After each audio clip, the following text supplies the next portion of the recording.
Welcome to the WiseTake DFS podcast. I am your host, CK013. You can find me on Twitter at CK_013. And I'm joined here once again by DTECHNATION, aka Paulie D. You can find him on Twitter at Paulie. And then 8Ds. That is 8Ds. And we are joined by another special guest. We're joined here by Eric. You can find him on Twitter at Eric Kaiser. That's Keiser. Now, let me tell you about Eric. Eric is our data expert, better known as a data degenerate. It's something that we came up with before. Eric, how you doing tonight, man? Oh, man, I'm doing fantastic. Damn fantastic. Awesome, man. Data degenerate for sure. Yeah, I'd say so. So Eric's been working really close with the team here, and he's actually the man behind all of the data that we're working on over at WiseTake. Before our big launch and all that stuff, he's the guy that built our model. He's the man behind it all. So we spent a lot of time talking and a lot of time doing some research. So we decided to bring him on a podcast, let you all see some of the guys we got working on the team here. So we wanted to make sure we got Eric on, man. So Eric, appreciate you joining us, man. Absolutely, happy to be here. All right, so just to let the audience know, I'm in a little bit of a sweat here. So if I freak out at all, just ignore that. You guys probably are used to that with Fuego all the time, but but just full disclosure there. But anyway, guys, you ready to talk about the slate tomorrow? Let's do it. Absolutely. All right, we got Edinson Volquez of the Miami Marlins visiting Garrett Cole of the Pittsburgh Pirates. Paulie, go ahead, start us off. All right. We got Garrett Cole, who's got some pretty wide splits. I was actually pretty shocked. So righties are hitting him at 26% hard contact, but lefties have a 42% hard contact and a 39% fly ball rate. So maybe target some lefties against Garrett Cole tomorrow off the Marlins, especially Christian Yelich. Otherwise, the Marlins lineup's pretty right-handed. So Garrett Cole is a candidate, not at the top, but somebody I'm considering to throw tomorrow. On the other side, Edinson Volquez coming off his no-hitter, which I think shocked the world. He's got some pretty dramatic splits as well. The lefties have a 363 WOBA, and the righties have a 263 WOBA. The lefties are hitting them hard at 44%, and the righties at 22%. So we want to target lefties there. Pittsburgh has a couple decent lefties in their lineup. Bell and I'm having a brain freeze. Who's the left-handed outfielder? The lefty outfielder. And I think Frazier. Polanco, yeah. Bell, Frazier, and Polanco are guys I would target on Pittsburgh tomorrow against Edinson Volquez. I don't think any of the no-hit stuff's going to carry over, so I'm interested in some of the Pittsburgh bats. Yeah, definitely. Eric, what you got for us here? I actually like them as well. I think that the Volquez thing was just it was a once-in-a-lifetime deal, and he got it. He's not a bad pitcher, but I mean, look at his stats; he's not all that great. Looking overall, they're he's projected to lose. His K9 actually not looking all that well. He's got a 2-year WOBA of 347 on the road, 358 against lefties, 335 against righties. And with assuming that they put out the same or a similar lineup, they've looking at what they put out at what Pittsburgh put out today. I mean, 21% K rate, 326, and then 168 ISO. So, I think it's a good spot for them to bring him down off of his high. I'm not super high on Pittsburgh bats. I just don't like. Just every time I pick a Pittsburgh bat, they just fail. It would take some tough consideration for me, but we'll see. On the Miami side of the ball, I am in full agreement with Yelich, maybe even a little Stanton. And that'd probably be about it for them. Yeah, honestly, I don't want. I'm with you guys on the pitchers. I don't want any pitchers here. Definitely don't want Volquez. We've seen how many times we've seen a guy have like the game of his life and then come back and just get blown up all of a sudden. So we've seen DeGrom do it. He went 9 against the Pirates, came home and got blown up against Milwaukee. So it happens. So I definitely don't like Volquez. I don't like Cole either. He hasn't shown me enough. Miami doesn't strike out a ton. Now listen, if Miami decides to put out some lineup that strikes out a ton all of a sudden, then I might change my mind on Cole considering he's 8-5 and at home. But in general, I just don't see the K upside that I need here. We've seen it kind of diminish on Cole's side. He hasn't been the same Garrett Cole that maybe we're used to over the last couple of years. So I like the offenses, definitely. I'm with you guys on the lefties for the Pirates, but I like the righties too, just in general. Volquez he's a guy that pitches to contact, and this is a bigger ballpark. So from a game theory perspective, for a fact people are not going to play these guys.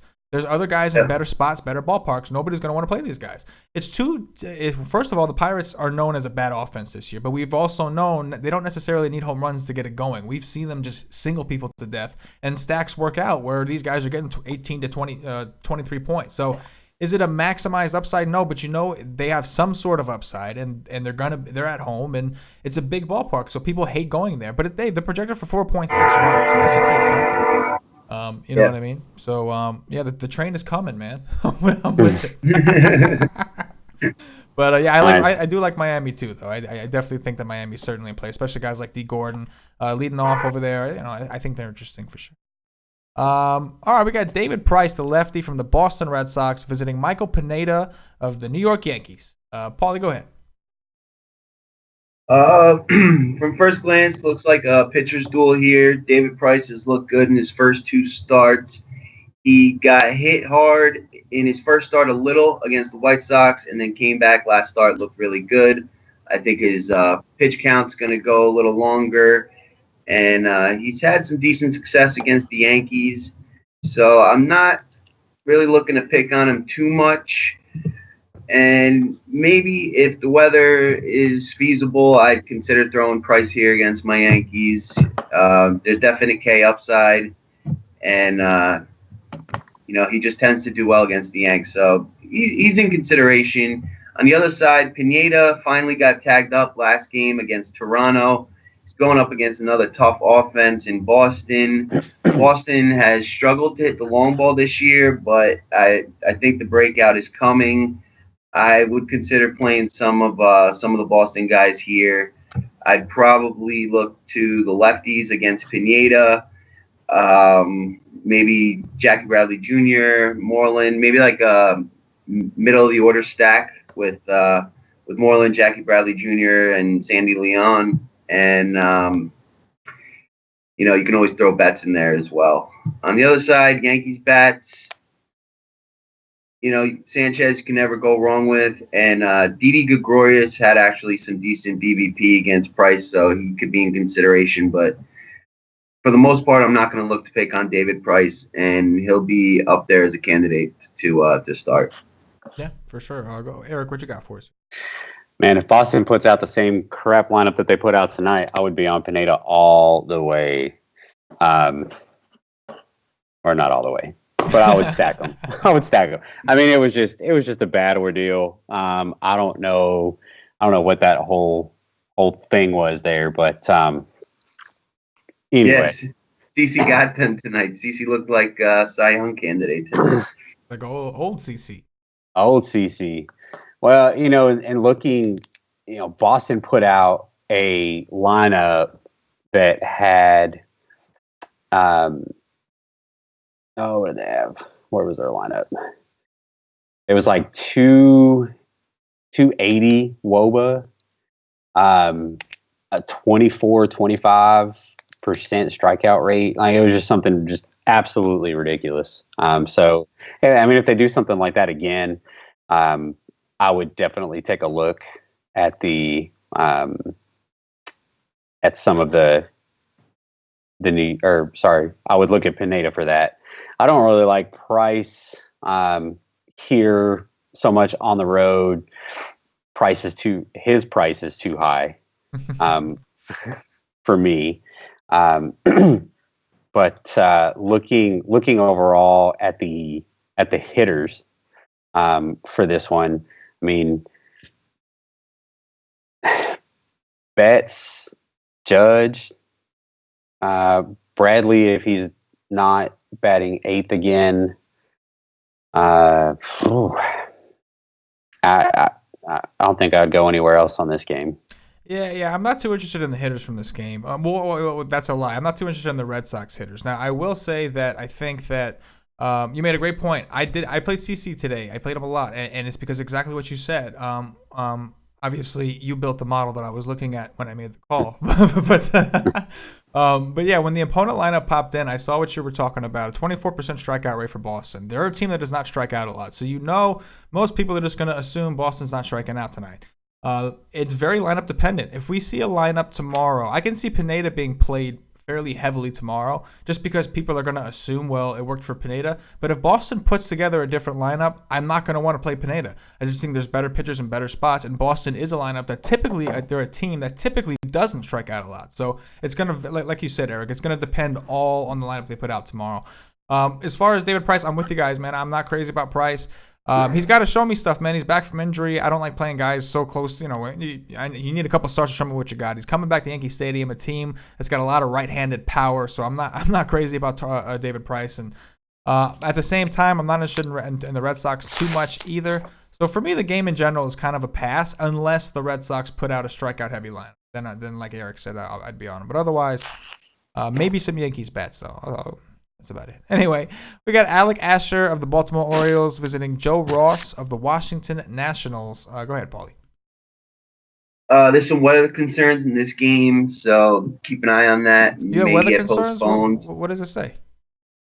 I got 70% chance of precipitation, 5 o'clock, 6 o'clock, 7 o'clock, 8 o'clock, and then getting in lighter after 9. Oh, wow. So something to consider. I don't think you really want either of these two pitchers. Joe Ross, this is like his third or fourth start coming off either coming out of the minors or the DL. He's been getting hit. He's got a 431 WOBA giving up to lefties and 386 to righties. So both sides of the plate are hitting him. And on the other side, Alec Asher, he hasn't been getting hit as hard, but he's one of those guys that the blow up is coming.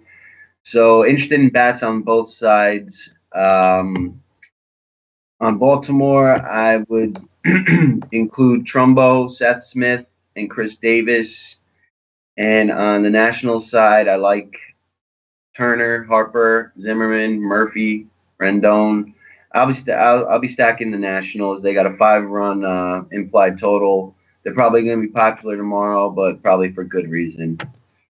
Yeah, definitely. Eric, what you got for us? Yeah, I don't really think there's much else that I can add to that. Hey, you just named the whole lineup there.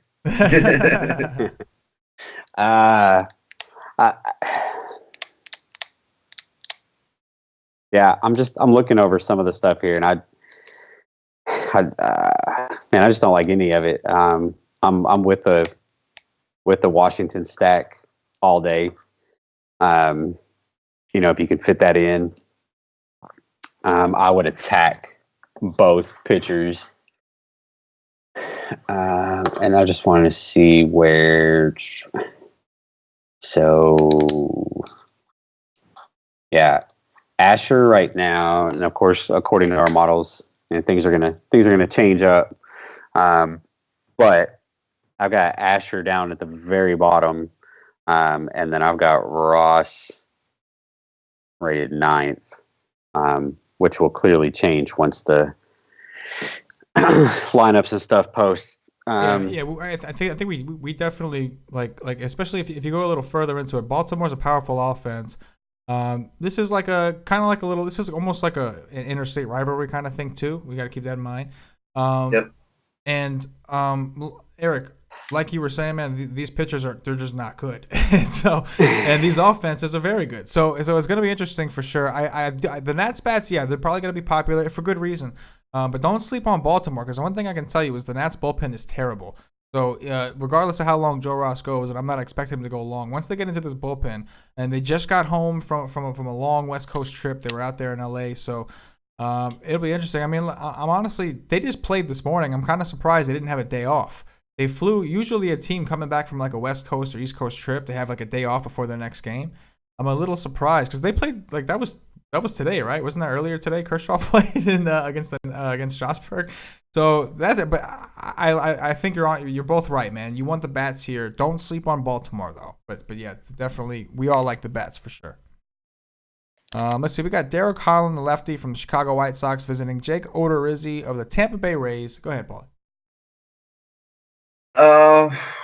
Not interested in either pitcher here. Derek Holland is giving up 45% fly balls on 43% hard contact. So I would look to target him. I like some of the lower guys in Tampa's lineup. Tim Beckham, especially Ricky Weeks, if he gets in the lineup, and Derek Norris might be a nice cheap guy. He can fit in there. He matches left-handed pitching, and outside of the big ballpark, this really lines up for a good home run outage from the Tampa Bay side. On the flip side, Odorizzi is a reverse splits pitcher, one of the more pronounced reverse splits pitchers that we get. So some of the righties are an interest. Abreu and Avisail Garcia might be good one-offs to consider. Yeah, Eric, what you got here?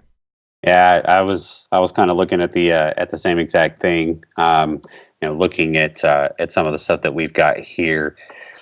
Both pitchers, I don't like. I wouldn't target, or I wouldn't take, but I would target. I guess the one thing that semi concerns me is Odorizzi has a fairly decent WOBA, of course, against lefties over the last 2 years. Sorry. With the point total that it is, I wouldn't mind stacking some Tampa bats. I just took a quick look at some of the stuff, and I'm right with you on Weeks. Maybe even Matt Davidson, Abreu, and Beckham for sure. Past that, I would bypass this game. I'm gonna be honest with you. I don't mind Odorizzi in this spot. I'm gonna tell you why. And the reason I don't mind him is one, he's 7,900, so he's real cheap. There's not I think McCullers is like the most expensive pitcher, at least on FanDuel going today. We got McCullers, Lester, Price, Cole. So we've already talked about some of these guys, and we've already expressed that we're not super interested in a lot of these guys. So process of elimination is telling you that elite pitchers may not be the way to go in this slate. Now, I'm not downplaying McCullers. We'll talk about him later for sure. But we got Jake Odorizzi at home. Now, one thing that I love about the model that Eric built for us here is it shows you what his home K percentage is. So his home K per 9 is actually 8.28. That's a 22.55%. So 22.55%. I don't know why I'm talking like that. But, you're starting to talk like me now. But it's there, man. When you look at numbers too long, I think that's what the issue is. But yeah, my point is he has the upside at home. We know Chicago strikes out a ton. Vegas only has him projected for 3.9. So listen, I think the White Sox could be a sneaky stack. Don't get me wrong, because they do have right-handed power. But I'm telling you, just because he's got reverse splits doesn't mean that team's going to hit righties well. And you want to take righties against this team, and they're lefty mashers. We saw them mash up on sale. We saw them hit lefties. And on the other side, Holland, the only reason I don't like Holland is because his K percentage is so low, right? Like 5.91 Ks per 9. That's just not good. But he does get a park boost playing against Tampa. Tampa struggles against lefties. However, I do like the Tampa offense more than I like Holland, obviously, because of the fact that when you have an opportunity, like, what's the problem with Rookie Weeks? The problem with Rookie Weeks is he strikes out too much. So if you have a pitcher who's left-handed, and he only plays against lefties, and he doesn't strike out a ton of people, then this is probably the time to punt with a guy like Weeks when you get the opportunity. So I'm with you guys on Weeks for sure, and I do like Tampa. But I might like Odorizzi just a little bit more than you guys. Let's see. But so you make a good point. I guess my biggest issue with him at this point is going to be, he only averages a little over 5.5 innings. Right. So that concerns me. Yeah. And then if that's going to be your pitcher, you want the quality start, you want the win. Yeah, clearly. No. He's definitely not going to be like your cash game guy. He's not. He's just a tournament. You know what I'm saying? He's definitely not. You're not going to trust him in a cash game without a doubt. Somebody that is listening is probably going to play Odorizzi tomorrow, and they're gonna blame you for it. Yeah, most likely. But you know what? I'll probably have him in a lineup. I probably will, only because I just said it. So now I feel like I have to. So whether I like him tomorrow or not, when we see the lineups come out, I'm still gonna have to play him now. All right, we got here we go. Ben Lively of the Philadelphia Phillies visiting RA Dickey. Good old RA Dickey of the Atlanta Braves. Go ahead, Paulie. I think this is the highest over under on the slate at 9.5, and definitely a place I'm gonna be looking for bats. Both these teams are teams you want to stack. You don't really benefit from one-offing on either side of these teams, so definitely not interested in either pitcher. You know, good old R.A. Dickey could be in for one of his good blow-ups in Atlanta, and Philadelphia seems to be heating up right now, so I will be stacking Philadelphia in a couple different ways. Michael Saunders has pretty good BVP against R.A. Dickey, and BVP, I know there's people out there that believe in it, don't believe in it, but when it comes to a knuckleball pitcher, it is actually pretty significant, and the data supports it. So Saunders is a guy you should definitely target and surround him with Odubel Herrera, who's just on fire this week, and Freddie Galvis, who had a couple home runs last week and is getting going. And don't be afraid of the righties either. Tommy Joseph, Mako Franco. There's, a lot of Philadelphia tomorrow for sure. The one thing, R.A. Dickey is one of the best at holding runners on, so I'm not going to have Cesar Hernandez for the stolen base upside. And on the other side, relatively not much information out there on Lively, but I'm assuming he wasn't a top prospect, so I'm assuming that most of the Braves are going to be in play, and we'll be looking at the lefties at the top of the order. Enciarte, Markakis, don't mind Kemp, and Matt Adams has been crushing the ball, so make sure you get him in there as well. All right, go ahead, Eric. What you got here? In this case, so Atlanta put up, 10, 12 runs tonight? Mm-hmm.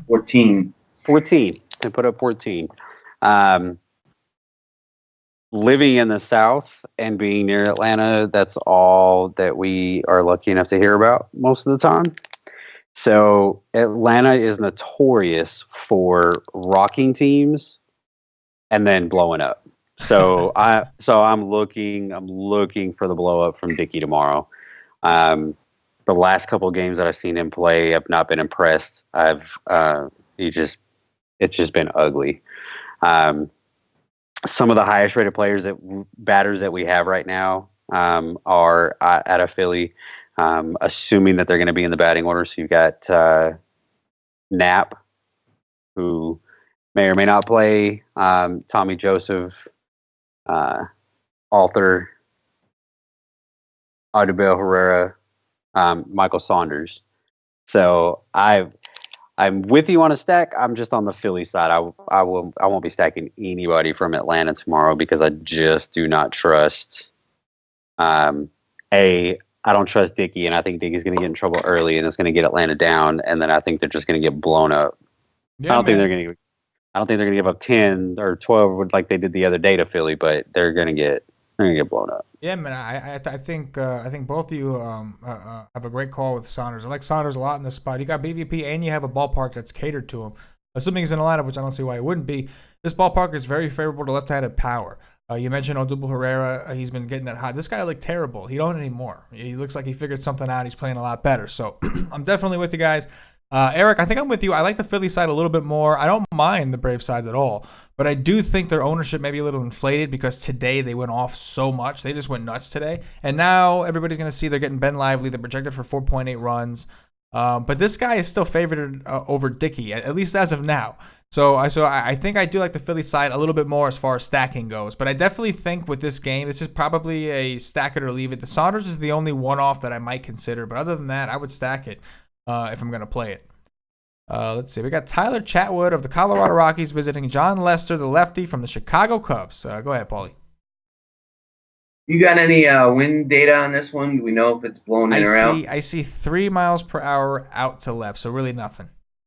Nothing. All right. As we mentioned on other podcasts, if the wind's not dramatically blowing out, this is a pitcher's park. Dug into John Lester a little bit, and he's actually been Really, really good this year. He's only given up 24% hard contact to both sides of the plate. Lefties have a WOBA under 300. The righties did have a decent WOBA around like 330, but he's not a guy I'm looking to target. Colorado struggles on the road. They do strike out a lot. And Lester is somebody I'm definitely going to target. He's going to be a decent pivot off of McCullers. He's at home.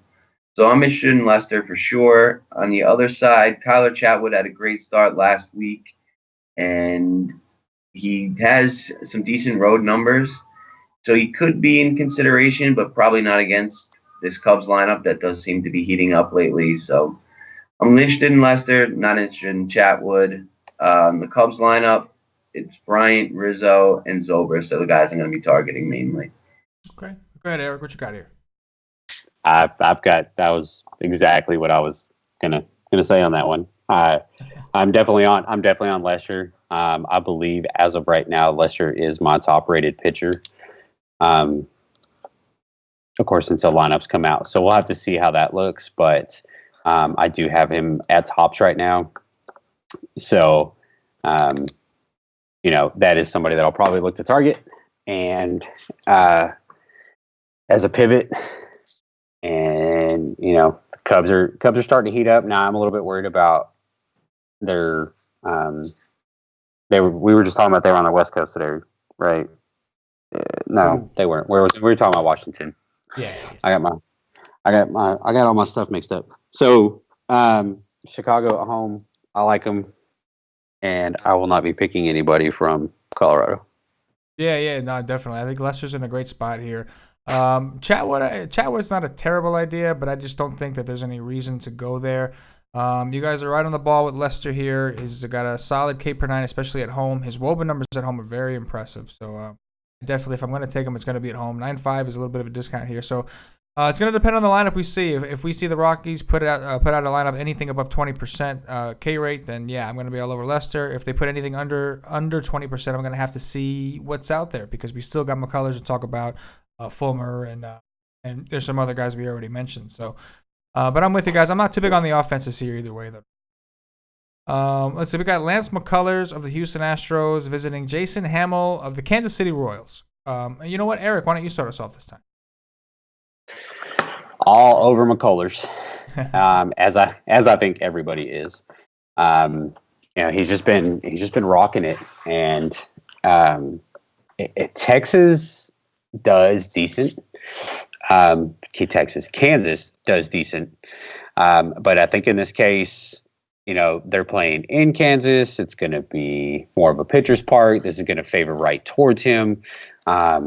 He is second rated so far at his K9, and third rated for his K percentage. So that is exciting. And then you look at his WOBA splits. I mean, he's at a 321, 328 versus left, 314 versus right. Hard hit 30%, which is a 6% decrease when he's playing at home. But man, this looks good to me. They're projected to score a ton of runs. Kansas is only projected to score 3.74. So, with the way that he's been playing, I am all over him. I also like their bats quite a bit. When I was looking just a minute ago, let me get back to their bats here. Their bats are rated pretty high for me. Correa, Altuve, Beltran, and Gaddis are probably going to be my top four. If McCann's in the lineup, he's been pretty hot recently. So I would strongly take a look at him. And then for Kansas, I mean, you got Moose, Hosmer, possibly. But that would be it as far as my picks for that team. All right, go ahead, Paulie. What you got? Totally agree on McCullers. This guy's just been dominant this year. He's given up 67% ground balls to righties. I mean, that's like insane. Righties just don't have a chance against this guy.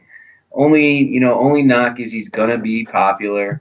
He's probably gonna get up in the 40%, which we don't like, but understandably so. And he's got the strikeout upside against this weak offense to put up a really high number that you might need to place in tournaments. So he's got to be a guy that that I consider.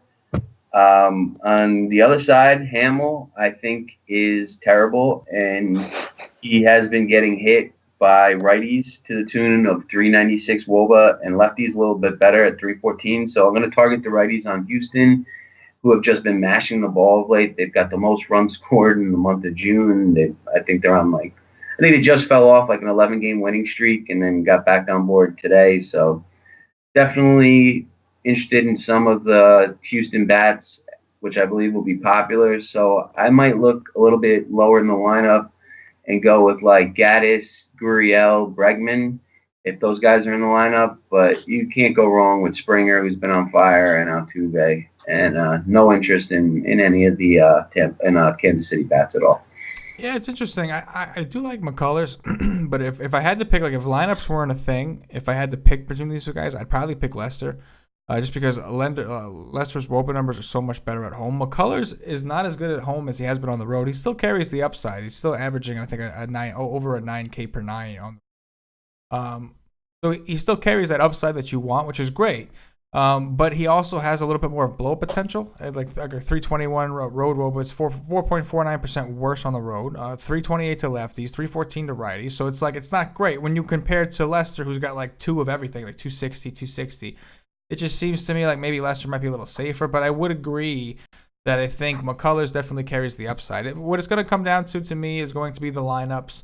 I'm going to want to see which lineup carries the most strikeout upside. Which lineup has the most strikeouts? But I'm all over the Houston offense either way. I don't like Hamill, that's for sure.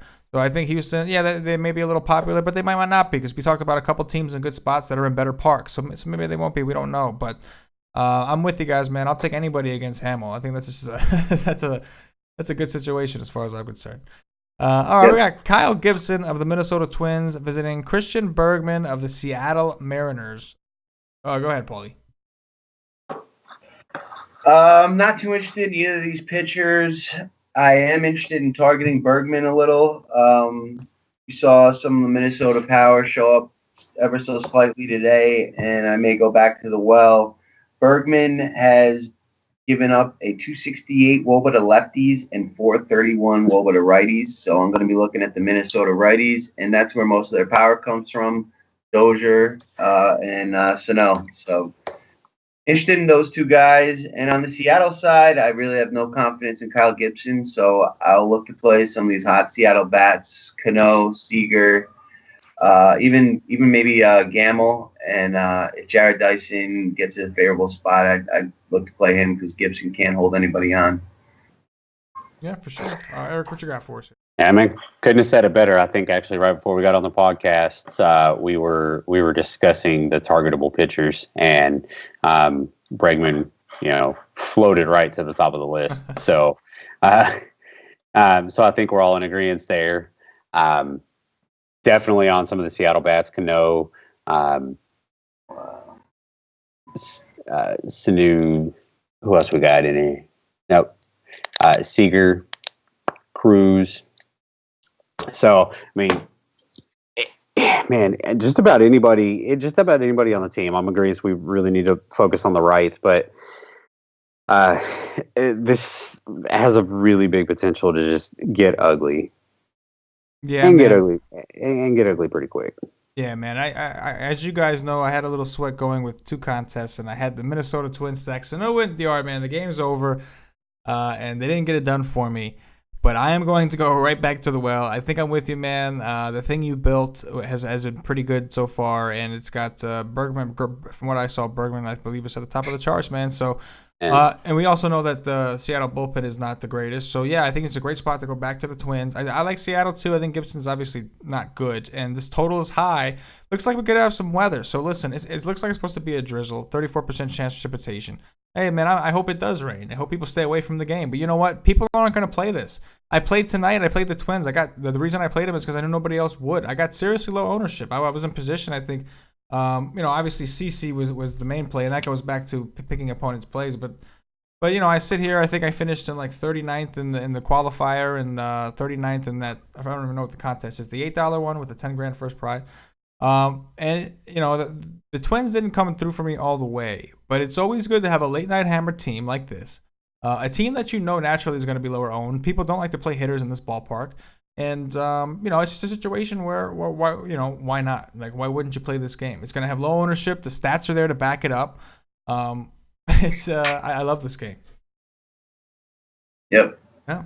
So, hey, man, listen, that was obviously really quick. We didn't have too many games to get through, but we definitely got to go in depth a little bit, so I thought that was good. So, why don't we do this? Why don't we play some Dog Watch, and then we can wrap it up here, man. I mean, we're only 36 minutes in, man. It's going to be like one of the shortest shows ever, but, hey, man, I'm pretty sure that we covered pretty much everything now.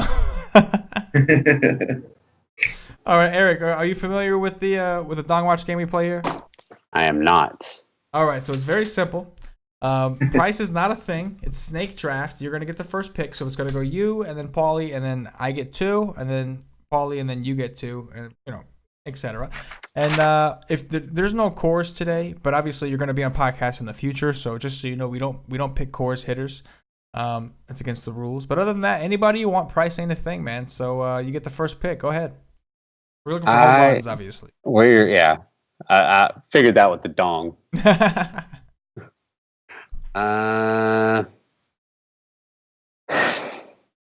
Let's see. Well, I guess I am going to go with Matt Carpenter. Carpenter? Okay, see if we can go it up. Please. Wait a minute.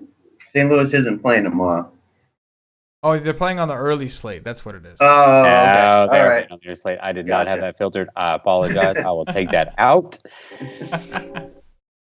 I did not. Like, you got me all confused. I was like, Hey. did we talk about Carpenter? I was like, Yeah. I don't remember talking about him either. And then all of a sudden I was like, oh, okay, yeah. He did homer today, though. So. He did. He went off Arroyo. Yep. Yeah, you did. All right. Then I will switch mine to Ricky Weeks. All right, there we go. I like it. I like it getting different with it. Ricky Week. All right, Paulie, what you got here? I'm going to go with Michael Saunders off RA Dickey. Oh, yeah, I think that's a great call. Yeah, you both are on the ball here. You got a lefty. Weeks obviously is better against lefties. He only plays against lefties, and we got a lefty that doesn't strike out a ton of people. And we got Saunders, who's got good BVP and a ballpark that's favorable for lefties, man. So I'm definitely with those two. So I'm up now. I get 2 picks here.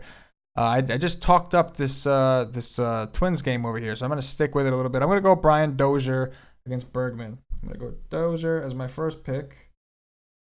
And then I get one more. I'm going to go with give me Max Kepler. I'm going to go Kepler there. All And right. now it's back to you, Paulie. I will go with Aaron Judge off the lefty in Yankee Stadium. Oh, I like that. I like that call. Eric, you get 2 here now, man. Oh, I get 2. You get 2. I get 2. All right. I am going to take Robinson Cano. Okay. And Bryce Harper. Ooh, yeah. There it is.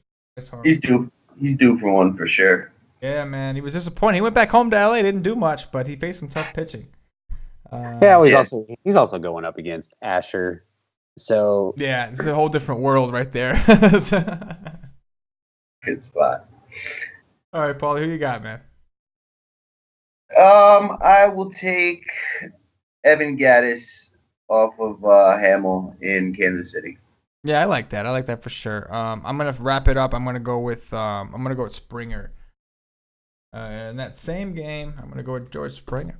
All right, man. So listen, man, that was cool. It was like there wasn't a lot of games, so we got to go a little more in depth and and spend more time on the games, which was cool because a lot of times we kind of just we go through pretty quick. But listen, man, as you guys can see, we got a lot of awesome stuff coming here at WiseTake, man. Like sites coming together. Obviously, you can see with Eric like.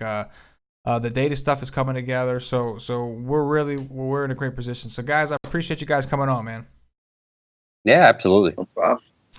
Awesome. So listen, guys, if you're listening, if you're watching on YouTube, please hit that thumbs up. That like button means a lot to us. Subscribe to the channel. If you're listening on Podbean, give us a follow. If you're listening on iTunes, give us some positive reviews, bump us up those charts. Obviously, subscribe to the audio only version. So yeah, man. It looks like I think tomorrow we're gonna have Patio Joe on tomorrow, and possibly Fuego. We don't know for sure, but we're definitely gonna have Patio Joe. So don't forget to check us out tomorrow, last show of the week. Anyways, for Paulie, for Eric, and for myself, as always, good luck. Yeah.